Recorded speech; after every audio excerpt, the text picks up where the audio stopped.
This channel does not promote any violent, harmful, or illegal activities. All content provided by this channel is meant for an educational purpose only.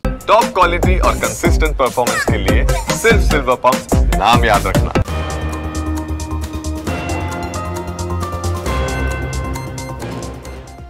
নমস্কার, স্বাগত আপনাকে আরো একবার TV9 বাংলায়। আমি দীপ রয়েছি আপনার সঙ্গে।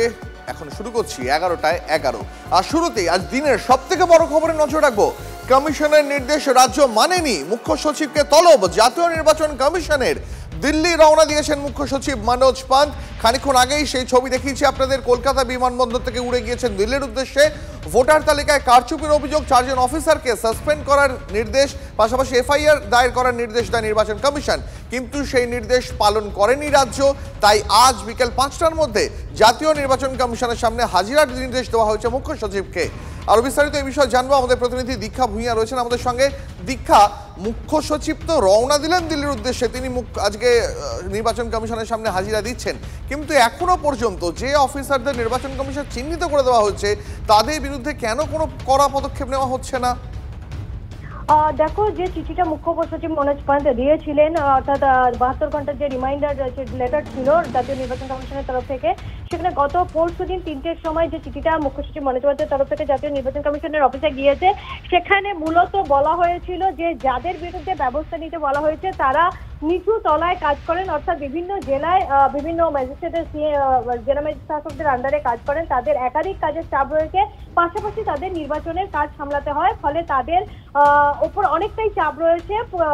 রাজ্য সরকার এনকোয়ারি অর্থাৎ তথ্যানুসন্ধান শুরু করেছে কি গাফিলতি হয়েছে, তবে দুজনকার বিরুদ্ধে ব্যবস্থা কিছু না নেওয়া হলেও তাদেরকে নির্বাচন প্রক্রিয়া থেকে অব্যাহতি দেওয়ার কথা বলা হয়েছিল চিঠিতে। কিন্তু জাতীয় নির্বাচন কমিশন তাতে সন্তুষ্ট নয়, কারণ সংবিধানের অনুচ্ছেদ 256 অনুযায়ী সংবিধান মেনে রাজ্যের কোনো মুখ্য সচিবকে যদি কোনো নির্দেশ দেওয়া হয়, সেটা রাজ্যের মুখ্য সচিব, তিনি কিন্তু রাজ্য সরকারের যে প্রশাসন তার শীর্ষে বসে আছেন, তিনি কিন্তু কোনো দলের প্রতিনিধিত্ব করছেন না, তিনি প্রশাসনিক শীর্ষস্তরে বসে রয়েছেন, তাকে আইন মেনে সেই কাজ করতে হবে। কিন্তু এখানে মুখ্য সচিব মনোজ পান্ত কিন্তু কৌশলী পথ অবলম্বন করেছিলেন রাজ্য, অর্থাৎ দলের কথা শুনেও, অর্থাৎ যে দল এখন শাসক দলে রয়েছে, আর তারই জন্য কিন্তু মুখ্য সচিবকে আজকে বিকেল 5টায় একেবারে। এবং সেখানে কি হয় আজ বিকেল 5টায়, অবশ্যই সেদিকে আমাদের নজর থাকবে। আপাতত অনেক ধন্যবাদ দীক্ষা তোমাকে।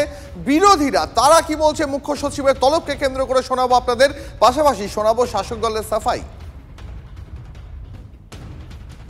মনোজ পাল, আপনাকে ঠিক করতে হবে সংবিধান ফাইনাল না মমতা ফাইনাল। যদি মমতা ফাইনাল হয় আপনার চাকরি থাকবে না, সংবিধানই ফাইনাল আমাদের দেশে।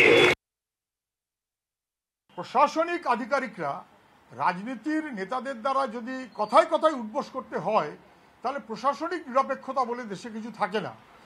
আমি বিশ্বাস করি আইনানুগ বিবেচনায় নির্বাচন কমিশনই হোক আর চিফ সেক্রেটারি হোক, তারা নিশ্চয়ই চলবেন এবং চলা উচিত। তবে উনি জেনে শুনেই অর্ডার দিয়েছেন যাতে ওকে দিল্লি থেকে ডেকে পাঠায়। সব জায়গায় মনমর্জি করতে করতে এমন দাঁড়িয়েছে ইলেকশন কমিশনের মতো একটা স্বশাসিত সংস্থা, তাকে বিজেপি ভাবছে নিজের পার্টির একটি শাখা সংগঠন। তো কি করা যাবে, সেই জন্য চাপের জন্য এরাও ভাবছে ইউনিয়ন গভর্নমেন্টে আছে, এদের চাপে নথি স্বীকার করে নি। কিন্তু বুঝতে পারছে না যে 300 দিন থেকে 240 হয়েছে, 240 থেকে যখন 250 চলে যাবে তখন এই চাপটা কে দেবে? এই যে ডাকছে, সবাই জানে যখন ভোট হয় তখন প্রশাসন ইলেকশন কমিশনের আন্ডারে থাকে। এখন ভোট নেই, লোকসভা রাজ্যসভা, তাহলে কিসের জন্য চিফ সেক্রেটারিকে তলবি বা করবে, আর কিসের জন্য সাসপেন্ড করার অধিকারটা পেল কোত্থেকে? গলদ বিনেও কমিশনের নির্দেশ কার্যকর করেনি রাজ্য। ভোটার তালিকায় কারচুপিতে অভিযুক্ত অফিসারদের বিরুদ্ধে কড়া পদক্ষেপ নয়, আপাতত এক AERO এবং একজন ডেটা এন্ট্রি অপারেটরকে নির্বাচন প্রক্রিয়া থেকে অব্যাহতি দেওয়া হয়েছে। তবে কমিশনের অভিযোগের ভিত্তিতে অনুসন্ধান শুরু হয়েছে।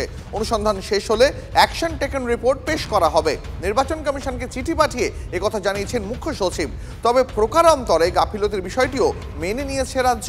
চিঠিতে তিনি আরও লিখেছেন, আধিকারিকদের উপরে অনেক দায়িত্ব থাকে, অনেক ক্ষেত্রে বিশ্বাসবশত অধস্তম্ভের ওপরে নির্ভর করতে হয় আধিকারিকদের। অফিসারদের বিরুদ্ধে এইভাবে পদক্ষেপ করলে তাদের মনোবল ধাক্কা খেতে পারে। চিঠিতে উল্লেখ করেছেন মুখ্য সচিব। এবার কি পদক্ষেপ করবে কমিশন? সংঘাতের জল কি গড়াবে আদালতে? নজর সেদিকেই। সরকারি কর্মচারীদের ভয় দেখানো হচ্ছে, আমাদের অফিসারদের বিরুদ্ধে এফআইআর করতে দেব না, আপনাদের প্রোটেক্ট করার দায়িত্ব আমাদের। কয়েকদিন আগেই ঝাড়গ্রামের সভা থেকে এই কথা বলেন মুখ্যমন্ত্রী মমতা বন্দ্যোপাধ্যায়। সরকারি কর্মচারীদের ভয় দেখানো হচ্ছে। আমার দুজন অফিসারকে নোটিশ পাঠানো হয়েছে, কিনা তাকে সাসপেন্ড করা হলো। আমরা বলি তোমার ইলেকশন এখন ডিক্লেয়ার হয়েছে, কোন আইনের বলে তুমি নোটিশ পাঠিয়ে দিচ্ছ, সাসপেন্ড করছো, আর বলে দিচ্ছ এফআইআর করতে হবে না? আমি কারো কোনো পানিশমেন্ট করতে দেব না, এটা মাথায় রাখবেন। ভয় পাওয়ার কোনো কারণ নেই। শুনুন, আপনাদের প্রোটেক্ট করার দায়িত্ব আমাদের, আমরা আপনাদের রক্ষা করব জীবন দিয়েও। কোনো চিন্তা করবেন না, কেউ হতাশ হবেন না।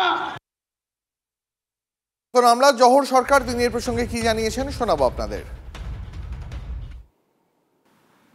হট করে কাউকে সাসপেন্ড করার আগে অ্যাপয়েন্টিং অথরিটি মানে রাজ্য সরকার তার একটা ব্যক্তিগত তার একটা মৌলিক অধিকার থাকে যে কর্মচারীর বিরুদ্ধে এসব চার্জ তুলেছে তাদের কথাটা একবার শুনে নিতে। রাজ্য সরকার বক্তব্য হলে তা আমার কর্মচারী, আমি সাসপেন্ড করব কি না সেটা আমার এনকোয়ারির ভিত্তি হবে। এটা আগে খুব কম হয়েছে। সাধারণত ইলেকশন কমিশন কোনো সুচিন্তিত অর্ডার দিলে তারা মেনে নিত। এখন প্রশ্নটা হচ্ছে এটা সুচিন্তিত না খোঁচাবার জন্যে।